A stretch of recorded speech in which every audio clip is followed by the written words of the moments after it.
श्री गणेशाय नमः। श्री योग वासिष्ठ महारामायण वैराग्य प्रकरण 25वां सर्ग। कर्म और कर्म फल रूप दूसरे काल के अद्भुत नृत्यों का वर्णन। इस प्रकार महाकाल का राजपुत्र के रूपक द्वारा वर्णन कर उसके उपाधिभूत कर्म रूप काल का उसके मनोविनोद के लिए दो प्रकार के नर्तक रूप से कल्पना कर वर्णन करते हैं। श्री रामचंद्र जी ने कहा, मुनिवर, इस संसार में दुष्चरित्रों के शिरोमणि पूर्वोक्त महाकाल से अन्य एक दूसरा काल है। अन्य काल होने पर भी यह पूर्वोक्त काल का अवस्था भेद है, उसका यहाँ पर वर्णन किया जाता है। वह इस लोक में प्राणियों की सृष्टि और संहार करता है। लोग उसे दैव, भाग्य और काल भी कहते हैं। सूची कटाह न्याय से पहले दूसरे का वर्णन करते हैं।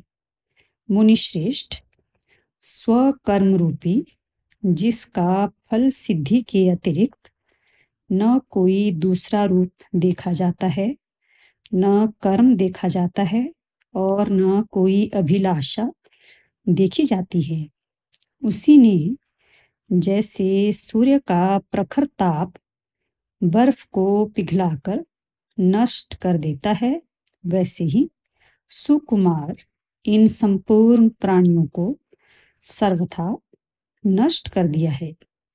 भाव यह है कि सभी अनर्थों की जड़ अपना कर्म ही है। जो यह विस्तीर्ण संसार रूपी मंडल दिखाई दे रहा है, वह उस काल की नृत्यशाला है। वह इसमें खूब जी भरकर नृत्य करता है। उक्त दो कालों में से प्रथम केवल शास्त्र से ही जाना जा सकता है।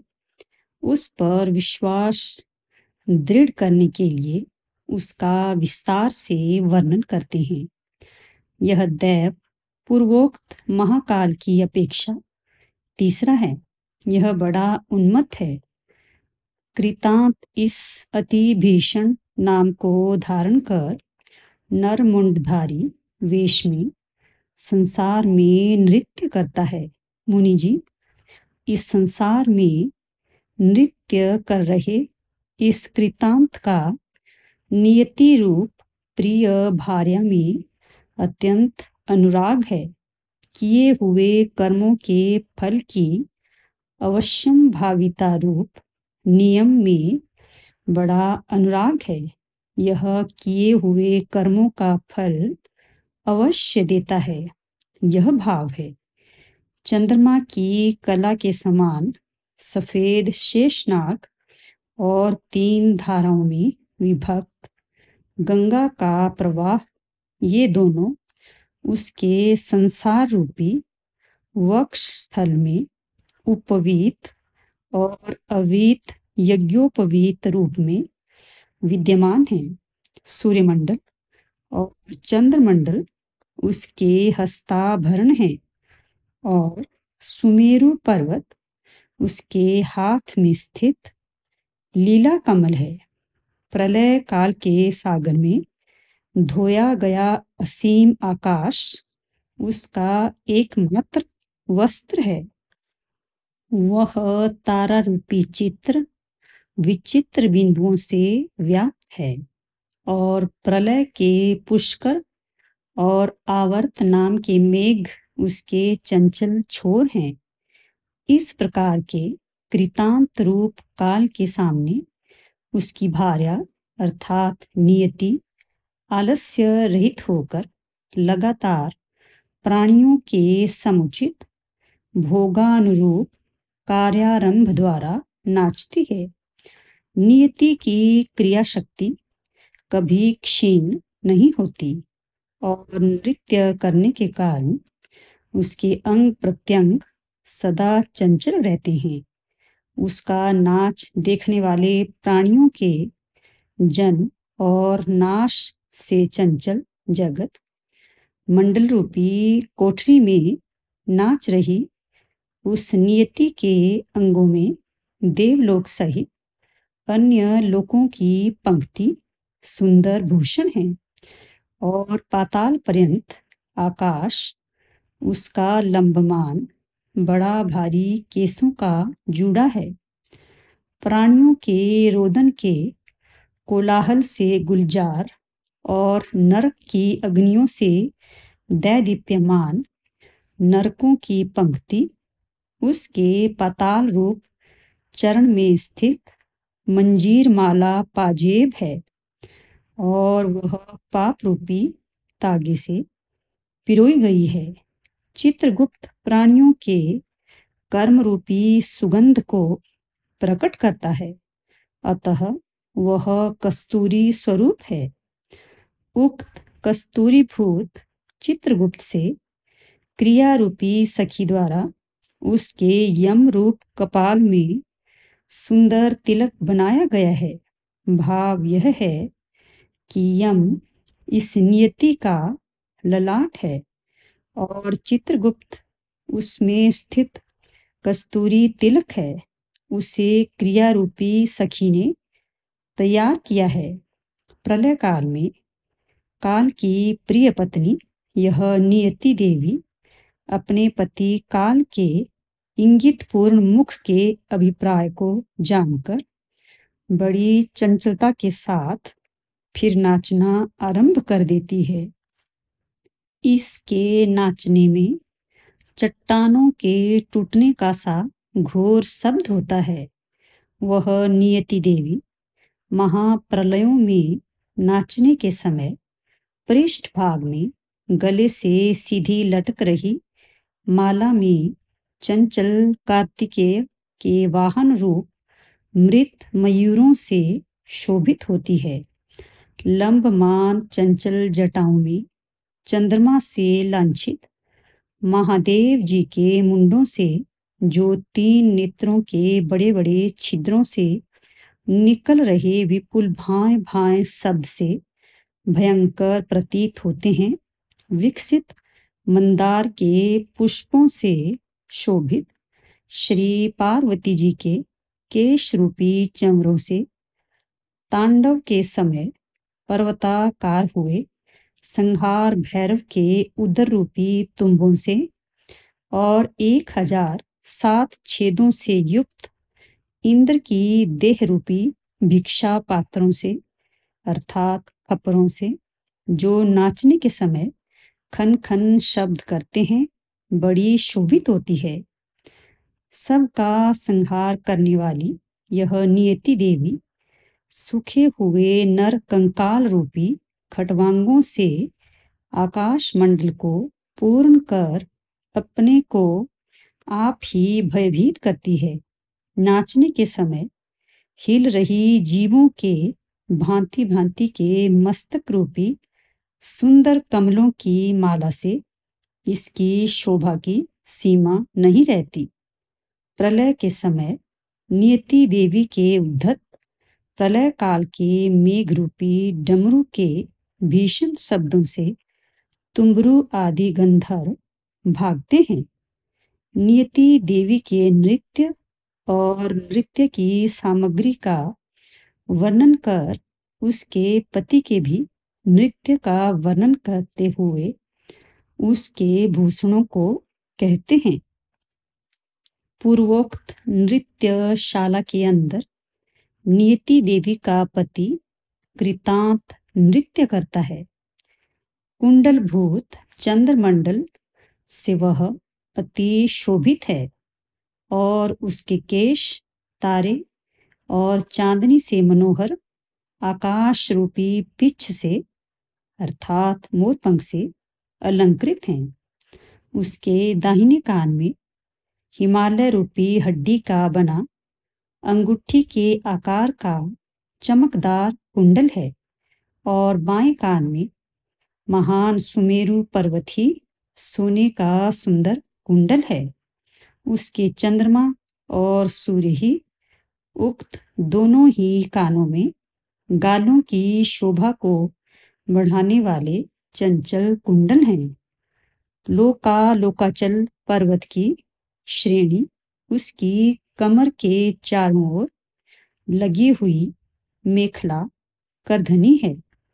बिजली उसके हाथ का गोलाकार कंकण है और वह नृत्य के समय कभी इधर कभी उधर सरकता है। मेघ ही उसके रंग बिरंग के वस्त्रों के टुकड़ों से बनी हुई कंथा है और वह वायु से सदा हिलती डुलती हुई शोभित होती है। इसके गले में मूसल, पट्टीश, प्रास, शूल, तोमर और मुद्गरों से बनी हुई माला शोभा पा रही है। वे मूसल आदि ऐसे तीक्ष्ण हैं कि मानो पूर्व की जितनी सृष्टियां नष्ट हुई थी उनसे निकले हुए मृत्यु ही इकट्ठे हो गए हों। यह माला शेषनाग के शरीर रूपी महारस्सी से बंधे हुए पूर्वोक्त राजपुत्र रूप काल के हाथ से गिरे हुए और जन्म मरणशील जीव रूपी मृगों के बंधन के लिए बिछाए गए जाल में गूंथी हुई है। 7 समुद्रों की श्रेणी ही इसके बाहुओं के कंकण हैं। वे रत्नों की कांति से खूब चमकते हैं और सजीव मछलियां उनमें विद्यमान हैं। अन्य लोगों के कंकणों में निर्जीव मछलियों की आकृति बनाई जाती है, पर इसके कंकण रूपी समुद्रों में सजीव मछलियां विद्यमान है। यह भाव है। शास्त्रीय और स्वाभाविक व्यवहार रूप आवर्त से भंवर से युक्त, रजोगुण पूर्ण, तमोगुण से काली सुख दुख परंपरा उसकी रोमावली के रूप में विराजमान है। इस प्रकार का वह कृतांत प्रलय काल में तांडव को उत्पन्न करने वाली नृत्येच्छा अर्थात नाचने की इच्छा का परित्याग करता है, अर्थात उक्त नृत्य चेष्टा से विरत होकर चिरकाल तक विश्राम करता है। तदनंतर ब्रह्मा आदि के साथ भूतों की फिर सृष्टि कर पुनः नृत्य लीला का विस्तार करता है। उसकी उक्त नृत्य लीला अंग प्रत्यंग के अभिनय से पूर्ण है और वृद्धता, शोक, दुख और तिरस्कार उसके आभूषण हैं। जैसे बालक गीली मिट्टी को लेकर नाना प्रकार के खिलौने आदि बनाता है और थोड़ी देर में उन्हें नष्ट भ्रष्ट कर देता है, वैसे ही काल भी आलस्य रहित होकर 14 भुवन, विविध देश, वन और असंख्य तथा विविध जीव और उनके सुंदर श्रौत स्मार्तादि रूप आचार विचारों की सृष्टि कर फिर उन्हें नष्ट कर देता है। उक्त आचार विचार सत्य युग और त्रेता युग में निश्चल रहते हैं तथा कलयुग और द्वापर युग में चल हैं। 26वां सर्ग। वैराग्य की उत्पत्ति के लिए विविध दोषों द्वारा कालाधीन संसार की अनेक दुर्दशाओं का वर्णन। काल ऐसा करे उससे तुम्हारा क्या बिगड़ता है, ऐसी आशंका कर काल आदि सब वस्तुओं में आगे अपनी दोष दृष्टि दर्शाने वाले श्री रामचंद्र जी उसके फलभूत वैराग्य को दिखलाते हैं।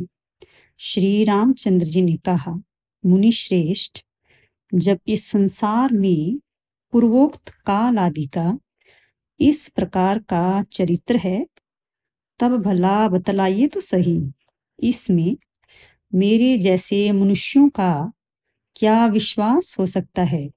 हे मुनिवर, यह बड़े दुख का विषय है कि शब्द आदि विषयों के विस्तार में दक्ष इन दैव आदि पूर्व जन्म के कर्म आदि से प्रपंच रचनाओं द्वारा मोहित हुए हम लोग विकृत पुरुषों अर्थात गुलामों के समान एवं वन मृगों के समान स्थित हैं।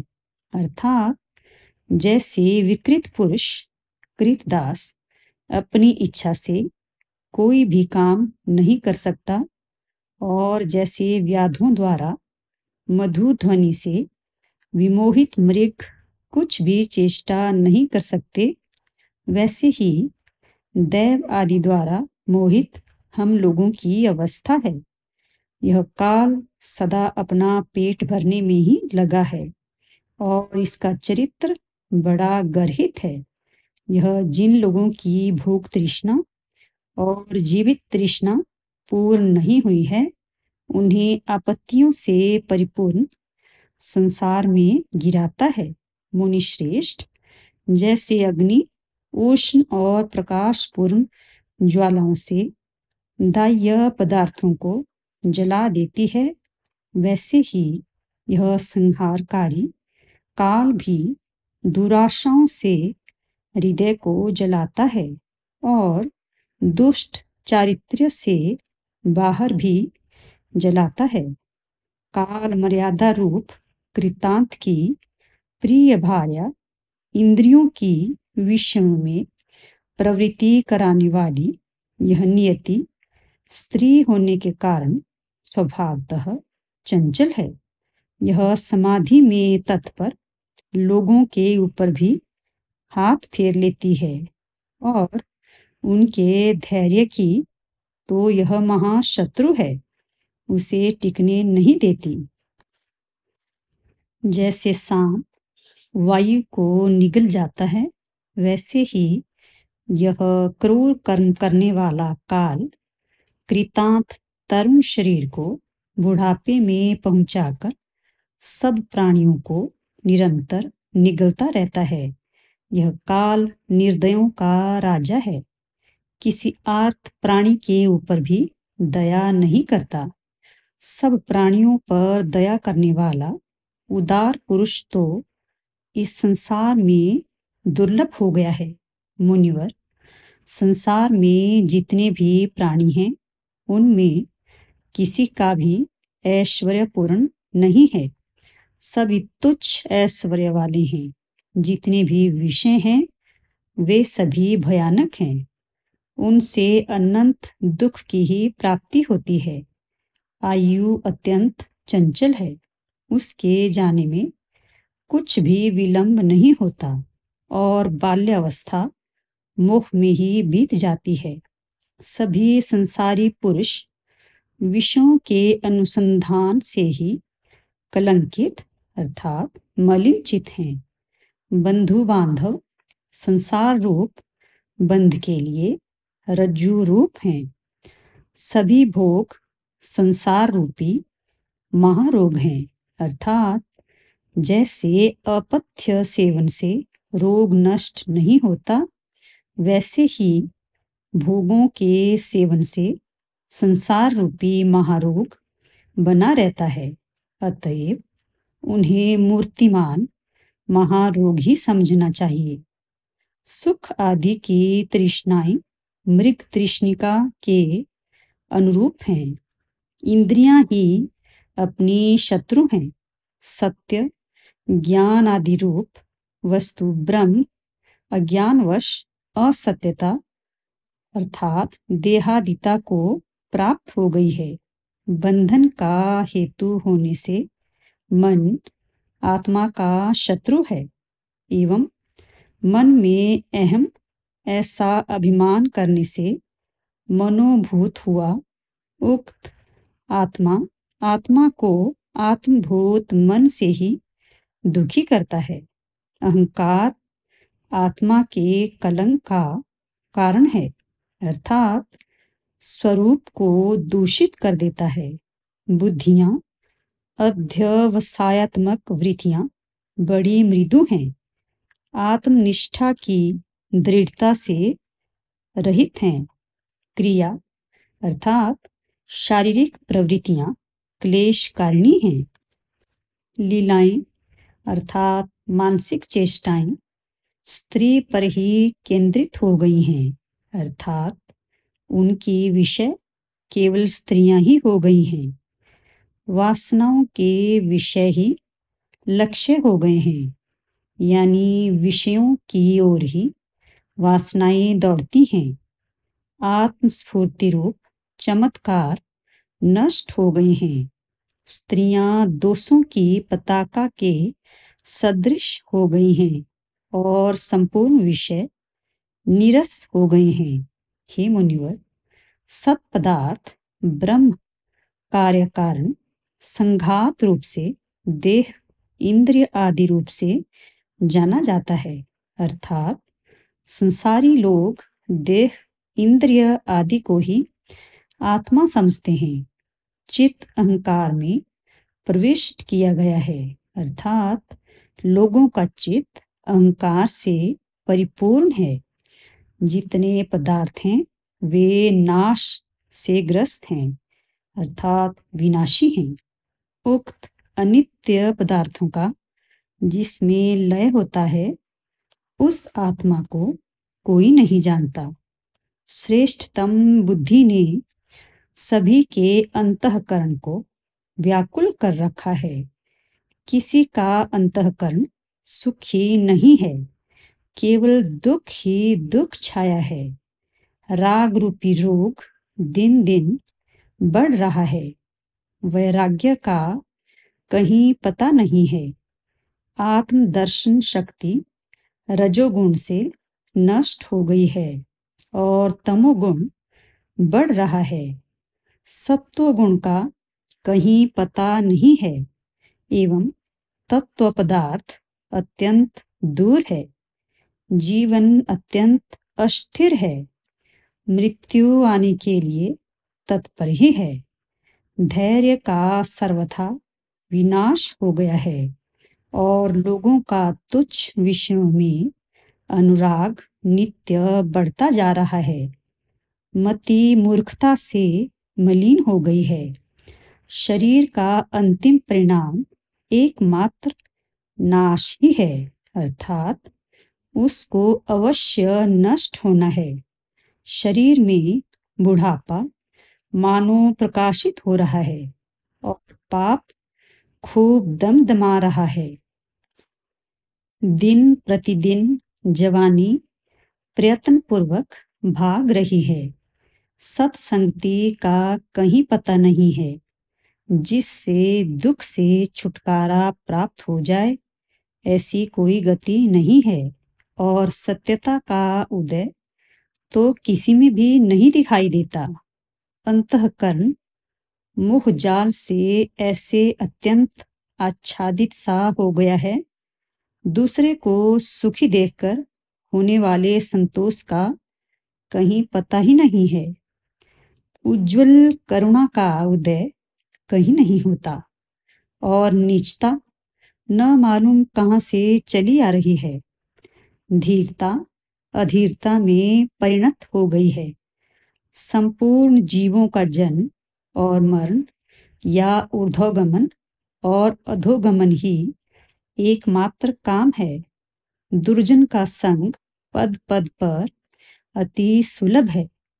सज्जन की संगति अति दुर्लभ है। संपूर्ण पदार्थ उत्पत्ति विनाशशील हैं और वासना पदार्थों के नष्ट होने पर भी नष्ट नहीं होती। वही संसार में बंधन कराने वाली है।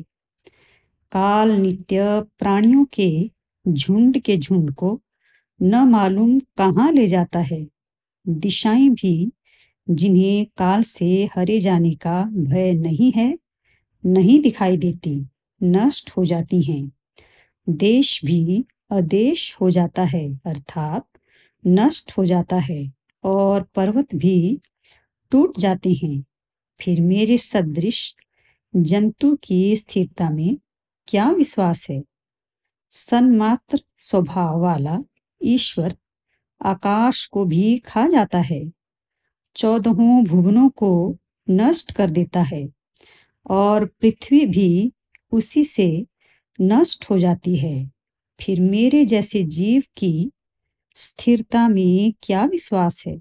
समुद्र भी सूख जाते हैं, तारे भी टूट पड़ते हैं और सिद्ध भी नष्ट हो जाते हैं। फिर मेरे जैसे जन की स्थिरता में क्या विश्वास है? बड़े बड़े पराक्रमी दैत्यों को भी ईश्वर नष्ट कर देता है। ध्रुव के जीवन का भी कोई निश्चय नहीं है और अमर भी अर्थात देवता भी मारे जाते हैं। फिर मेरे जैसे जीव की स्थिरता में क्या विश्वास हो सकता है? वह इंद्र को भी अपने मुंह से चबा डालता है, यम को भी अपने कार्य से विरत कर देता है, यानी नष्ट कर देता है, और उसी से वायु भी अभाव को प्राप्त हो जाती है।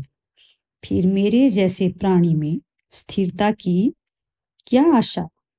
चंद्रमा भी शून्यता को अर्थात अभाव को प्राप्त हो जाता है, सूर्य के भी खंड खंड हो जाते हैं और अग्नि भी भग्न हो जाती है अर्थात शांत हो जाती है। तो फिर मेरे जैसे प्राणी की क्या आशा है? ब्रह्मा की भी अवधि है अर्थात ब्रह्मा की भी समाप्ति का अवसर नियत है। अजन्मा विष्णु का भी संहार होता है और शिवजी भी नहीं रहते। फिर मेरे जैसे मनुष्य की स्थिरता की आशा केवल दुराशा ही है। काल का भी जो विनाश करता है, नियति को भी नष्ट कर डालता है और अनंत आकाश को नष्ट कर देता है, वह भला मुझे कहाँ छोड़ेगा? इसलिए मेरे जैसे जीवों की स्थिरता का कभी भी विश्वास नहीं हो सकता। जिसका कानों से श्रवण नहीं होता, वाणी से कथन नहीं होता और नेत्रों से दर्शन नहीं होता, ऐसे अज्ञात स्वरूप एवं भ्रांति उत्पन्न करने वाले किसी सूक्ष्म तत्व से 14 भुवन अपनी आत्मा में माया द्वारा दिखलाए जा रहे हैं। अहंकारांश को प्राप्त होकर सबके मध्य में निवास करने वाला वह तत्व तीनों लोकों में स्थित प्राणियों में से जिसे नष्ट नहीं करता, ऐसी कोई वस्तु है ही नहीं। उसकी सर्वनाशकता का उपादन करने के लिए निरंकुश स्वतंत्रता कहते हैं। जैसे पर्वत शिखर से वेग पूर्वक बहता हुआ जल गोल पत्थरों को नीचे की ओर ले जाता है, वैसे ही अवश रथभूत सूर्य को ईश्वर चट्टान, पर्वत और परिखाओं में हाँकता है। जैसे पका हुआ अखरोट का फल कठिन छिलके से घिरा रहता है, वैसे ही वह मध्य में स्थित देवता असुर आदि का निवास पृथ्वी रूप गेंद को देवताओं के निवास भूत ज्योतिष चक्र से चारों ओर से व्याप्त किए हुए है। स्वर्ग में देवता, भूलोक में मनुष्य और पाताल में सर्पों की उसी ने कल्पना कर रखी है। वह जब इच्छा होती है तभी उन्हें जीर्ण शीर्ण दशा को प्राप्त करा देता है। भाव यह है कि इस जगत का अत्यंत पराधीन होना बड़ा भारी दोष है। ऐसे अन्याधीन जगत में आस्था करना मूर्खता ही है। जगत के अधिपति के साथ हुए रण में विजयी अतएव पराक्रम पूर्ण कामदेव अनुचित रूप से जगत को अपने वश में कर अपना प्रभाव दिखा रहा है। जैसे मत गजराज मद से चारों ओर दिशाओं को सुगंधित करता है, वैसे ही बसंत ऋतु पुष्प वृष्टि द्वारा चारों ओर दिशाओं को सुगंधित कर चित्त को चंचल कर देती है। अनुराग युक्त महिलाओं के चंचल लोचनों के कटाक्ष विक्षेप के लक्ष्य बने हुए मन को महान विवेक भी स्वस्थ नहीं कर सकता। दूसरों का उपकार करने वाली, दूसरों के दुख से अति संतप्त और अपनी आत्मा को शांति देने वाली शीतल बुद्धि से युक्त ज्ञानी पुरुष ही सुखी है, ऐसा मेरा दृढ़ विश्वास है। उत्पन्न होकर नष्ट होने वाले काल रूपी बड़वाग्नि के मुंह में गिरने वाले जीवन रूपी सागर के तरंग के समान पदार्थों को कौन गिन सकता है। जैसे सागर में उत्पन्न होकर बड़वाग्नि के मुंह में गिरकर नष्ट होने वाले अनेक कल्लोलों को कोई गिन नहीं सकता, वैसे ही संसार में उत्पन्न होकर काल के मुंह में गिरने वाले असंख्य जीवों को गिन सकने की किस में शक्ति है। दोष रूपी झाड़ियों में स्थित मृगों या पक्षियों के तुल्य सभी मनुष्य अज्ञान से दुराशा रूपी जाल में बंध कर जन्म रूपी जंगल में विनष्ट हो गए हैं।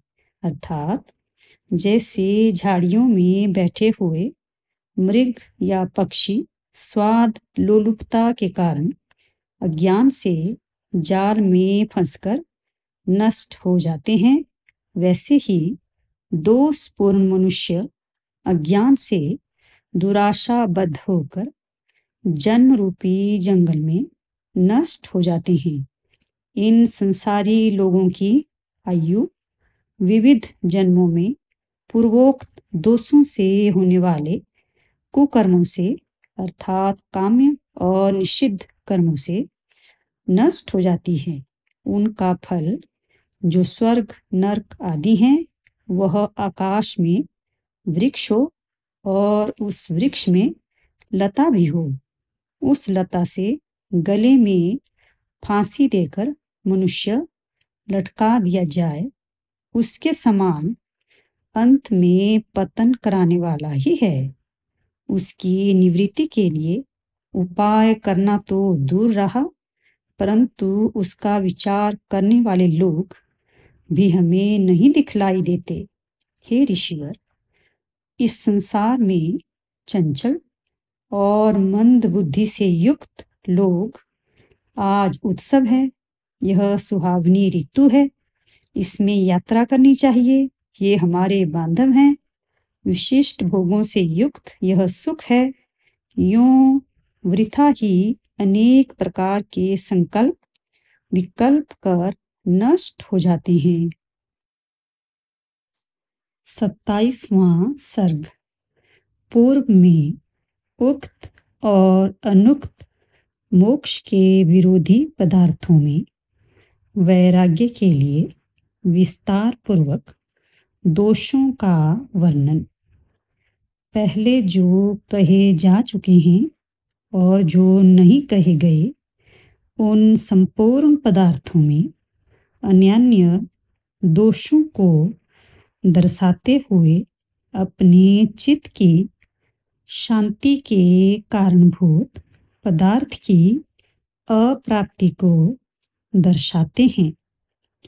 श्री रामचंद्र जी ने कहा, मुनिवर और सुनिए, वस्तुतः अत्यंत अरमणीय पर जब तक विचार नहीं किया जाता है, तब तक रमणीय सा मालूम पड़ने वाले इस जगत में जिस पदार्थ के प्राप्त होने से चित्त में शांति अर्थात पूर्ण कामता प्राप्त हो, वैसा कोई भी पदार्थ मेरी समझ में नहीं आता।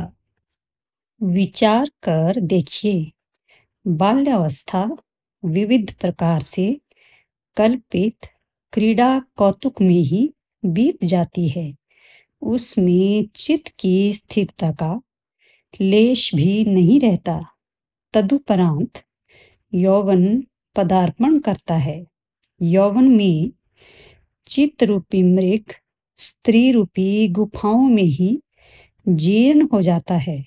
उसमें भी चित्त में शांति नहीं रहती। तदनंतर वृद्धावस्था के प्राप्त होने पर शरीर जीर्ण शीर्ण हो जाता है।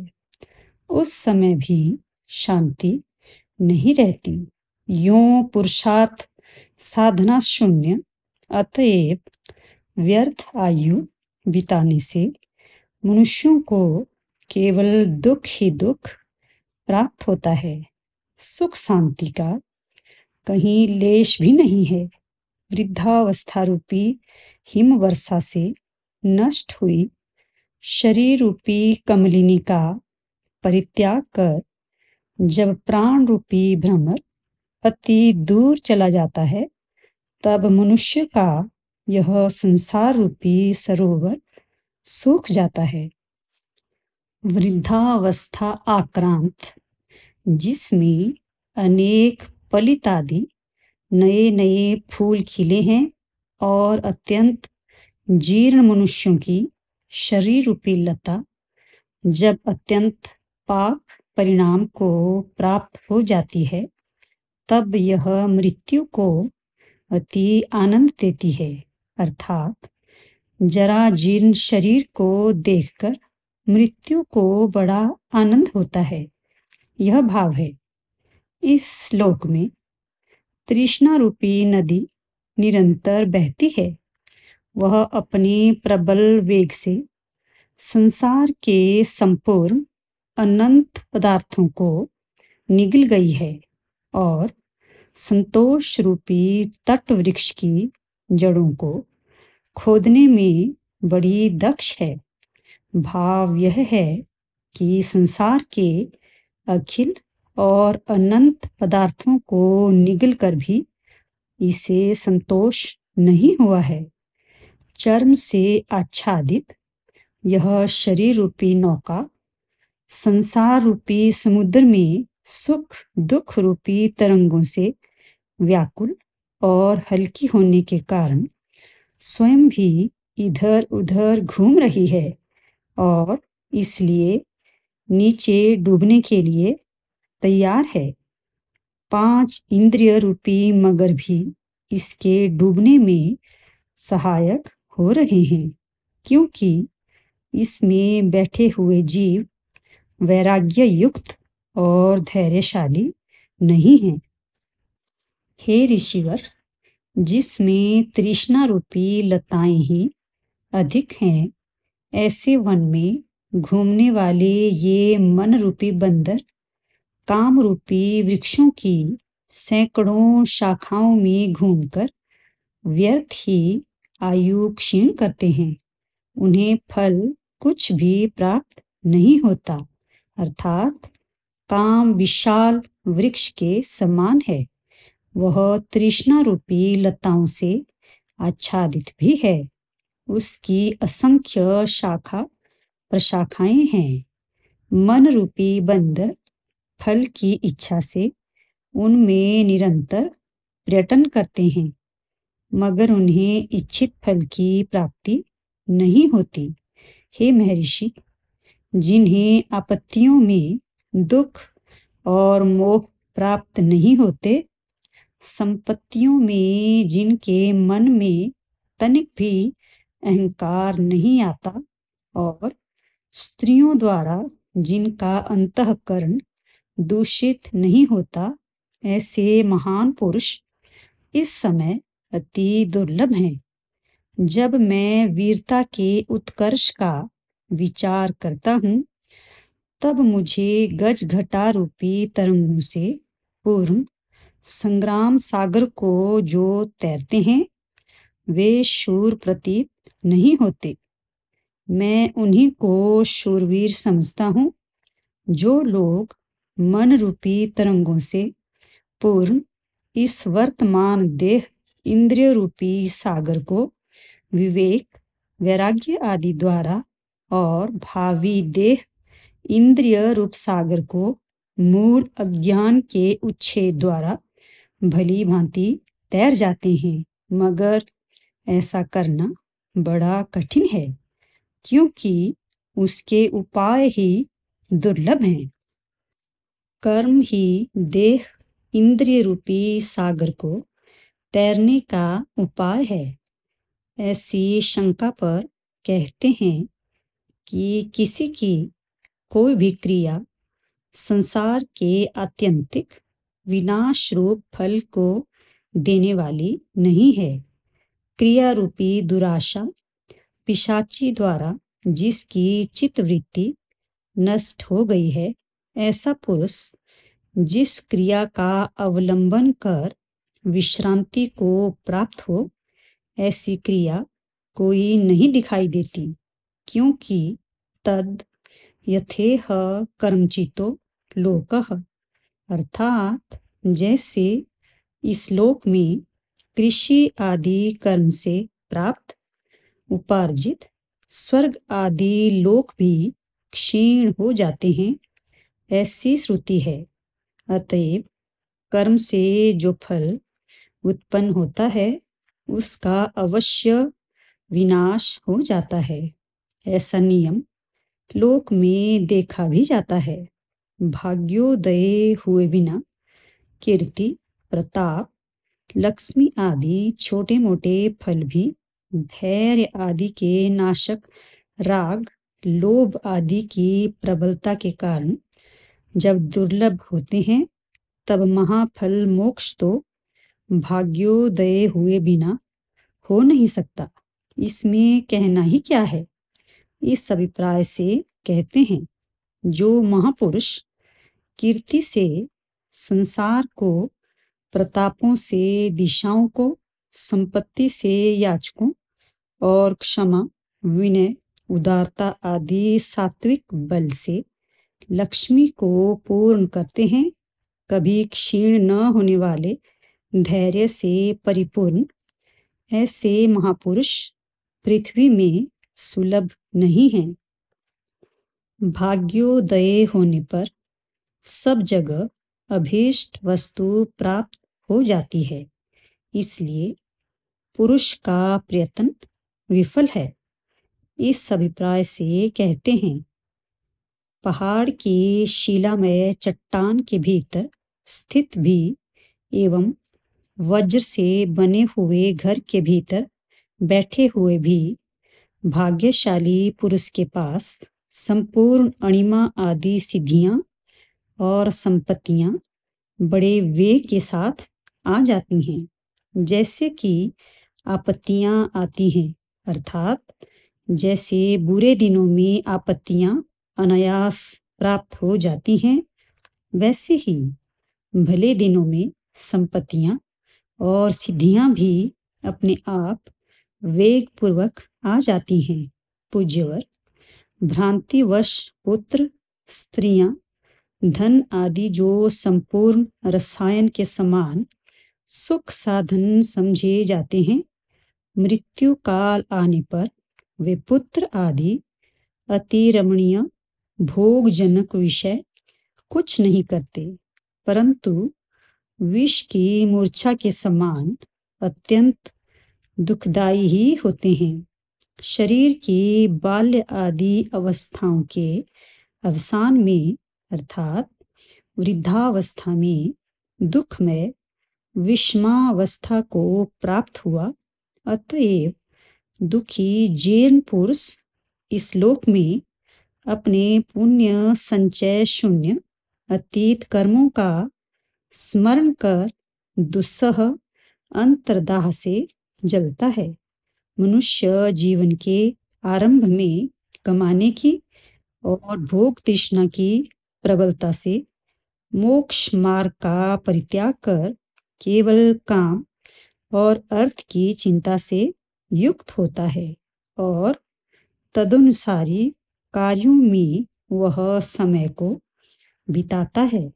फिर वृद्धावस्था आने पर मयूर के चंचल पंखों के समान कंपमान पुरुष का चित्त किस कर्म से शांति को प्राप्त हो, अर्थात चित्त की शांति के साधनभूत कर्म तो उसने कभी किए ही नहीं, फिर उसका चित्त शांत कैसे होगा? जो लोग धर्मोपार्जन नहीं करते उनके चित्त में भले ही शांति न हो, पर धर्मोपार्जन करने वाले आप लोगों के मन में धर्म के फल के लाभ से शांति क्यों न विराजमान होगी? ऐसी आशंका कर धर्म के फल स्वर्ग पुत्र आदि भी कोई सारवान पदार्थ नहीं है, ऐसा कहते हैं। अनात्मा में प्रीति करने वाले लोग भाग्यवश प्राप्त हुए सामने स्थित भी नदी की ऊंची तरंगों के समान शीघ्र नष्ट हो जाने वाले अतएव अप्राप्त प्राय क्रियाफल स्वर्ग आदि द्वारा वंचित होते हैं, ठगे जाते हैं। भाव यह है कि वही लाभ सच्चा लाभ है जो प्राप्त होकर नष्ट नहीं होता और जिससे अनर्थ नहीं होता। दूसरा लाभ तो केवल वंचना मात्र ही है, जैसे कि अल्पायु पुत्र की प्राप्ति और मछली को बंसी में लगे हुए खाद्य की प्राप्ति। उक्त लाभ से किसी प्रकार का आश्वासन नहीं हो सकता। आसुर संपत्ति के विस्तार पूर्वक प्रदर्शन द्वारा पूर्वोक्त अर्थ को ही विशद करते हैं। ये कार्य यहीं और अभी कर्तव्य हैं और ये अन्य प्रदेश और अन्य काल में करणीय हैं। यूं जिन कार्यों की सदा चिंता बनी रहती है और अंत में जिनका फल अनर्थ ही है, उन कार्यों का प्रयोजन स्त्रियों तथा अन्य लोगों की प्रसन्नता का उत्पादन मनोरंजन ही है, पर वे देह के वृद्ध होने तक लोगों के चित्त को जबरदस्ती विवेक से भ्रष्ट कर देते हैं। जैसे वृक्षों के जीर्ण पत्ते जन्म लेकर शीघ्र नाश को प्राप्त हो जाते हैं, वैसे ही आत्म विवेक से रहित लोग इस लोक में जन्म लेकर थोड़े ही दिनों में कहीं चले जाते हैं, अर्थात विनष्ट हो जाते हैं। महाभाग, भला बतलाइए तो सही, मूढ़ व्यक्ति के सिवा कौन ज्ञानी जन विवेकी पुरुषों की सेवा और सत्कर्म से रहित दिन में इधर उधर दूर तक घूम फिरकर और सायंकाल के समय घर में आकर रात्रि में सुख की नींद सोएगा? दिन में विवेकियों की सेवा से रहित और सत्कर्मों से शून्य होने पर ज्ञानी को तो रात्रि में नींद ही नहीं आ सकती, पर अज्ञानी ही दिन में विवेकी जनों की सेवा और सत्कर्मों में शून्य होने पर भी इधर उधर घूम फिरकर सायंकाल में अपने घर में प्रवेश कर खूब सुख की नींद सोता है। संपूर्ण शत्रुओं से छिन्न भिन्न होने पर और चारों ओर से धन संपत्ति की वृष्टि होने पर जब पुरुष इन सांसारिक भोगों को भोगने लगता है, तभी न मालूम कहाँ से आकर मृत्यु सामने खड़ी हो जाती है। इस संसार में सभी लोगों को किसी एक अनिर्देश्य अद्भुत कारण से अभिवृद्धि को प्राप्त हुए अत्यंत तुच्छ और क्षण भर में जन्म लेकर नष्ट होने वाले अर्थात विनाशशील इन विषयों ने भ्रम में डाल रखा है अर्थात मोहित कर रखा है। अतएव वे लोग समीप में आई हुई मृत्यु को नहीं जानते। यह कम आश्चर्य की बात नहीं है। जिन लोगों ने विषयों पर आसक्ति, देह के लालन पालन आदि द्वारा हृष्ट पुष्ट शरीर का होना ही उचित समझा अर्थात विवेक वैराग्य आदि का अभ्यास नहीं किया, वे ठहरे निरे नर पशु अर्थात सब प्राणियों के परम प्रिय यजमान रूप प्राण उन्हीं नर रूप पशुओं को निंदित कर्म रूपी यज्ञ स्तंभों में बांधकर दोष रूपी कालिक से उनका मुंह काला कर देते हैं। तदुपरांत रोग रूपी ऋत्विजों द्वारा हनन, अंग छेदन आदि से शरीर का नाश होने के कारण वे असत प्राय हो जाते हैं। भगवती श्रुति ने भी कहा है, अस्नेव सभवति असद ब्रह्मेति वेद चेत अर्थात जो असत देह आदि को ब्रह्म समझता है वह असत ही हो जाता है। श्लोक में जनेड कहा पद है अर्थात जन रूपी एडक अर्थात भेड़। किसी किसी यज्ञ में भेड़ों का बलिदान प्रसिद्ध है अथवा एडक शब्द की बकरे में लक्षणा कर नर रूपी बकरा ऐसा अर्थ कर लेना चाहिए।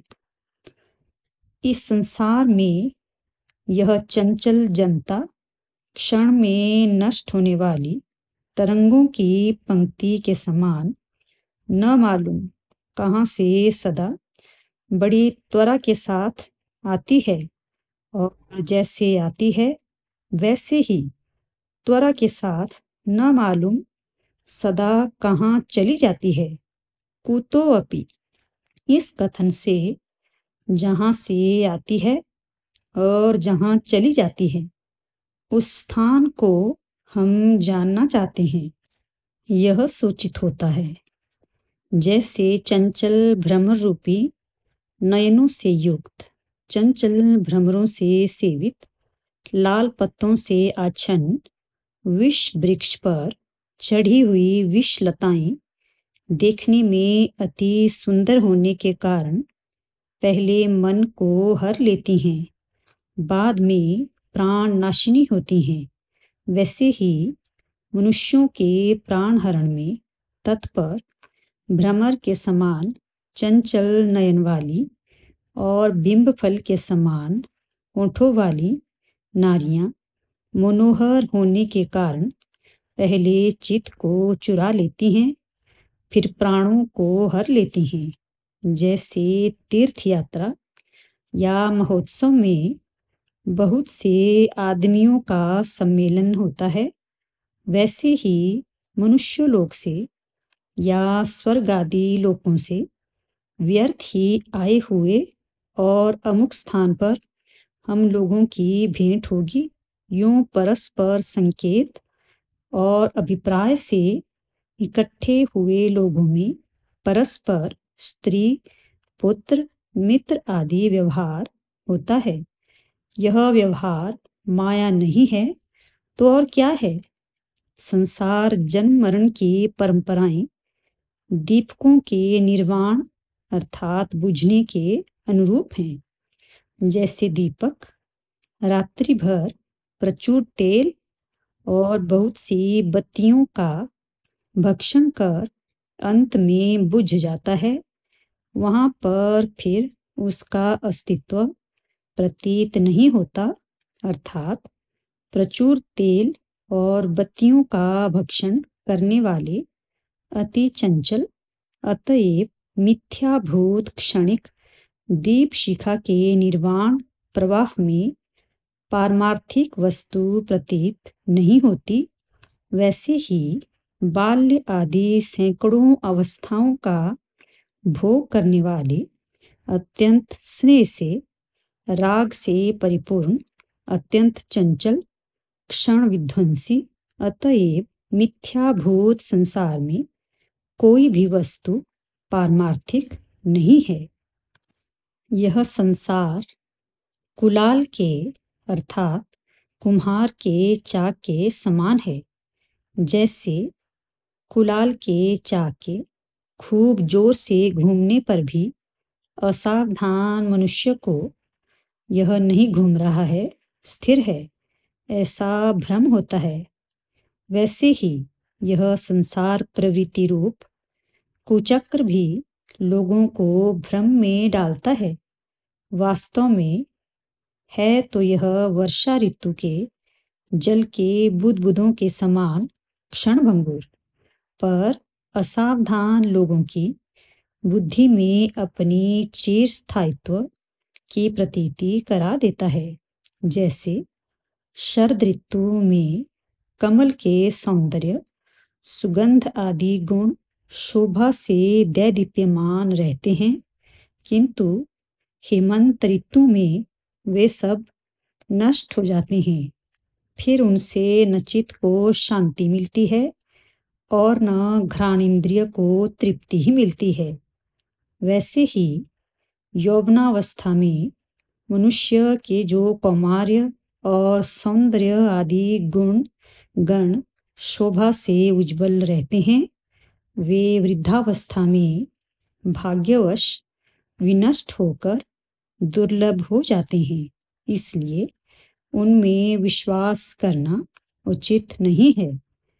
इस संसार में बेचारा वृक्ष, पृथ्वी, जल, वायु आदि तत्वों के कारण, न कि किसी पुरुष द्वारा किए गए उपकार के कारण, जन्म, वृद्धि और फल मूल आदि समृद्धि को प्राप्त होकर अपने देह धारण से छाया, पत्तियां, फूल, फल आदि द्वारा बार बार लोगों का उपकार करता है। किसी का तनिक भी अपराध नहीं करता, फिर भी वह कुल्हाड़ियों से काटा जाता है।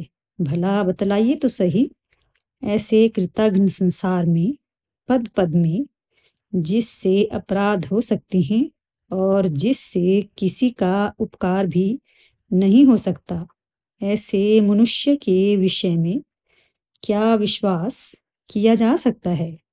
भाव यह है कि यदि वह अपकार भी न करे तो भी मृत्यु उसका नाश कर डालेगी। मृत्यु के घर में उपकारी और अपकारी के प्रति कोई भेदभाव नहीं है। आत्मीय जनों का संसर्ग विष वृक्ष के संसर्ग के तुल्य है। देखिए ना, विष वृक्ष देखने में बड़ा सुंदर लगता है और आत्मीय जन भी आपाततः विचार के बिना सुंदर प्रतीत होते हैं। जिस पुरुष का विष वृक्ष से संबंध होता है, उसको दाह और मूर्छा आदि होते हैं, और आत्मीय जन का संसर्ग भी स्नेह और भोग आदि उत्पन्न करता है। विष वृक्ष जीवन नाश का कारण है और आत्मीय जन भी जीवन के समान प्रिय आत्मज्ञान के विनाश का हेतु हैं। जैसे विष वृक्ष के संसर्ग से मूर्छा होती है, वैसे ही आत्मीय जन के संसर्ग से मूढ़ता प्राप्त होती है। अर्थात इसका यही एक बड़ा भारी दोष है। संसार की दृष्टियों में ऐसी कौन दृष्टियां हैं जिनमें दोष का संबंध नहीं है? दिशाओं में कौन ऐसी दिशाएं हैं जिनमें दुख दाह नहीं होता? कौन ऐसी प्रजाएं जन हैं जिनका नाश नहीं होता? कौन ऐसी लौकिक क्रियाएं हैं जिनमें छल नहीं होता?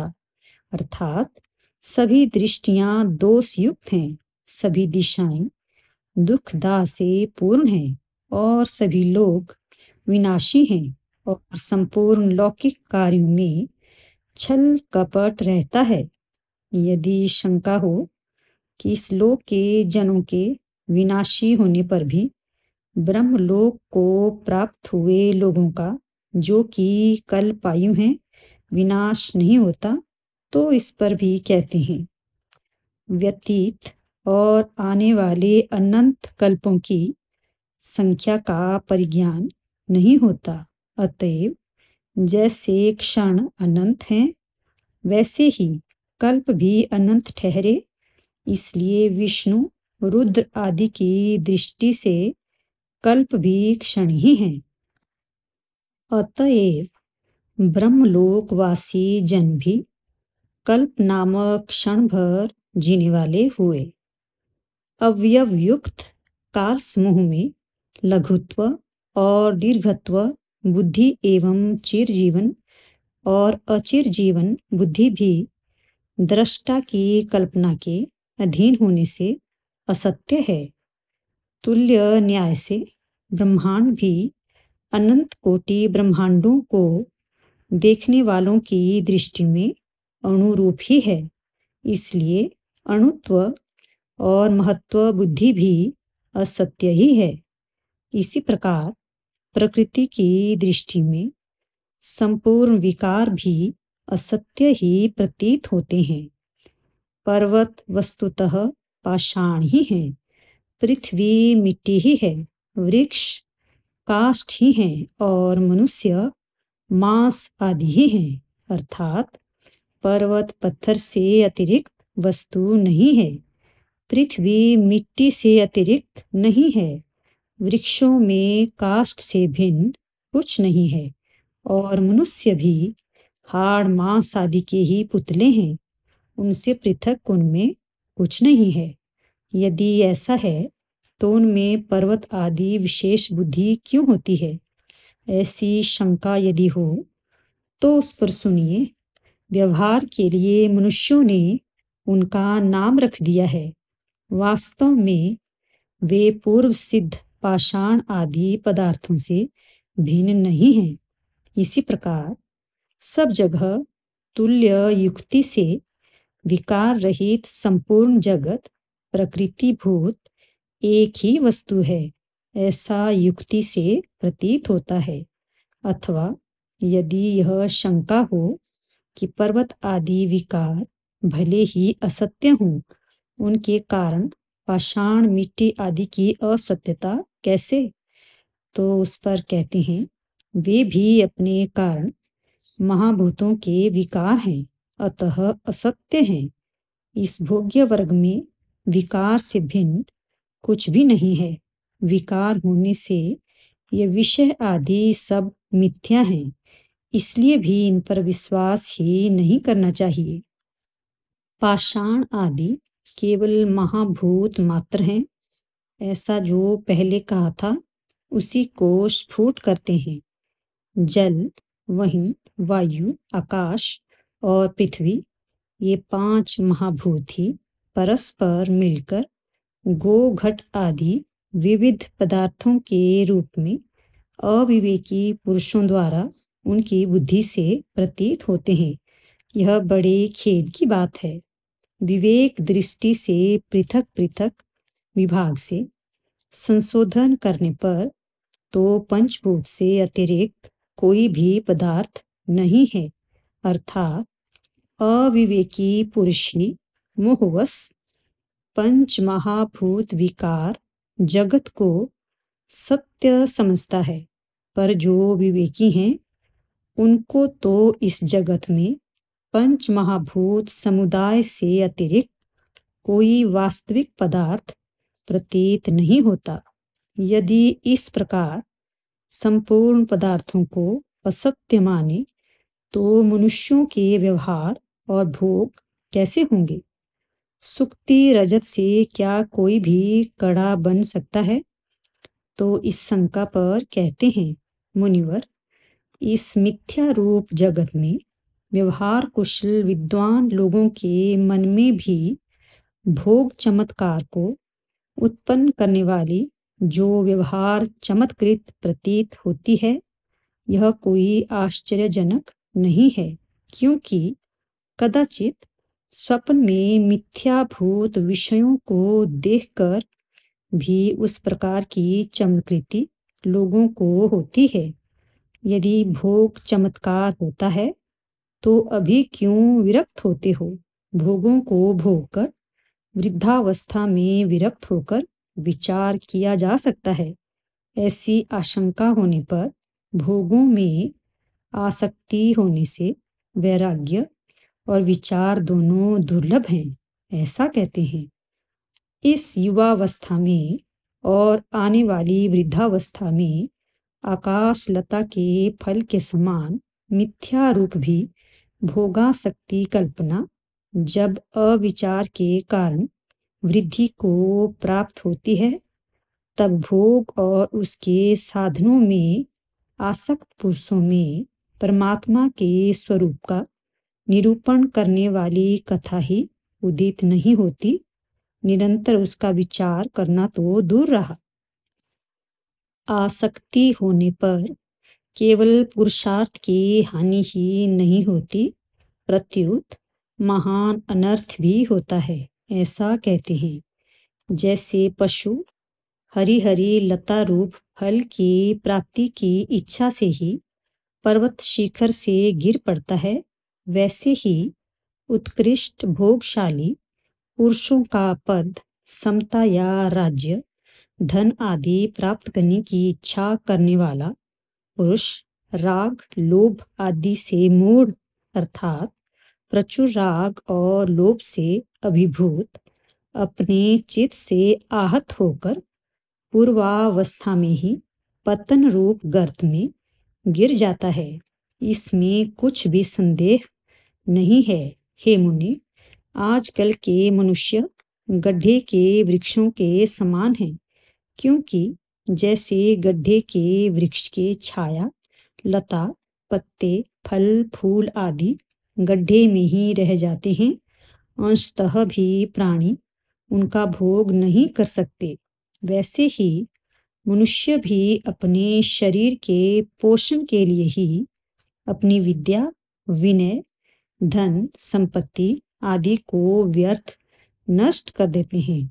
उनसे किसी दूसरे का उपकार नहीं होता। यद्यपि कहीं धार्मिक पुरुष हैं, तथापि विवेकी पुरुष तो अति दुर्लभ हैं। ऐसा कहने के लिए दो प्रकार के मनुष्यों को कहते हैं। जैसे कृष्णासार मृग गहन जंगलों में इधर उधर भ्रमण करते हैं, वैसे ही मनुष्य भी कहीं पर दया, उदारता, क्षमा, सौंदर्य, विद्या, विनय आदि से युक्त सज्जन पुरुषों के समाज में और कहीं पर क्रोध, लोभ, निष्ठुरता आदि से परिपूर्ण पापासक्त दुराचारियों के साथ विहार करते हैं। लोगों की दुर्गति को देखकर दुखित हुए श्री रामचंद्र जी लोगों की दुर्गति में कारणभूत दैव की निंदा करते हैं। महर्षि, यह दैव अचेतन होने के कारण मृतक समान है। यदि यह जीवित होता तो ऐसा निर्दय न होता। यह दैव इस संसार में प्रतिदिन फल से भीषण भीषण क्लेश देने वाले, आपातः विचार के बिना भले प्रतीत होने वाले राग आदि से अत्यंत व्याकुल चित्त वाले लोगों से पूर्ण एवं अंत में कष्ट रूपी फल देने के कारण जिनका उदय दूषित है, ऐसे नूतन नूतन कार्य करता है।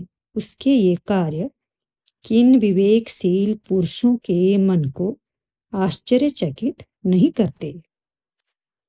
संसार की अभद्रता का प्रतिपादन कर उसका उपसंहार करते हुए उससे होने वाली अपने चित्त की उद्विग्नता दिखलाते हैं। आजकल स्वप्न के समान मिथ्याभूत इस संसार में विविध प्रकार के छल कपटों से व्यवहार करने वाले विषयासक्त मनुष्य सर्वत्र सुलभ हैं, पर विवेकशील पुरुष अति दुर्लभ हैं और संपूर्ण कर्म अत्यंत दुखों से रहित, साधनों अथवा फलों से शून्य हैं। अर्थात ऐसी कोई क्रिया नहीं है जिसके साधन अथवा फल अत्यंत दुख से रहित हों। सभी क्रियाएं दुखमय ही हैं। हे मुनिवर, समझ में नहीं आता है कि हम लोगों की जीवन दशा कैसे बीतेगी।